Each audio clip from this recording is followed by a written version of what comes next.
মধু একটি প্রাকৃতিক ও সম্পূর্ণ খাদ্য। এতে রয়েছে হজমযোগ্য গ্লুকোজ, ফ্রুক্টোজ, খনিজ, ভিটামিন সহ নানা উপাদান, যা মানবদেহে ক্লান্তি দূর করে তাৎক্ষণিক শক্তি যোগায়। তবে বিশ্বজুড়ে গুরুতর হুমকির মুখে রয়েছে মৌমাছি। বিশ্বের ৭০% বেশি কৃষিপণ্যের গুরুত্বপূর্ণ পরাগায়নকারী মৌমাছি।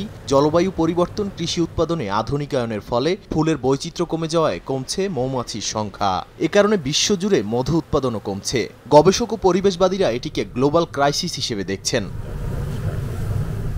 তবে এবার অক্সফোর্ড বিশ্ববিদ্যালয়ের একদল গবেষক মৌমাছির সম্পূর্ণ পুষ্টি যোগায় এমন খাদ্য তৈরি করেছেন। গবেষণায় দেখা গেছে উদ্ভিদ পরাগের অপরিহার্য উপাদান অনুকরণ করে বানানো হয় এ খাদ্য, যা মৌমাছির শরীরে ৬ ধরনের গুরুত্বপূর্ণ স্টেরল তৈরি করে। ৩ মাসের পরীক্ষায় বিশেষ খাদ্য খাওয়ানো মৌচাকে লার্ভা থেকে পূর্ণাঙ্গ মৌমাছি হওয়ার হার অন্যদের তুলনায় বহুগুণ বেশি হয়। তাই এটিকে বলা হচ্ছে মৌমাছির জন্য পারফেক্ট ফুড। মৌমাছিরা যখন ভালো পুষ্টি পায় তখন অন্ততপক্ষে রোগ জীবাণুর বিরুদ্ধে লড়াই করতে পারে। আমরা মনে করি মৌমাছির সংখ্যা হ্রাসের ক্ষেত্রে পুষ্টি একটি কেন্দ্রীয় বিষয়। সৌভাগ্যক্রমে আমরা এটির সমাধান করতে সক্ষম হয়েছি।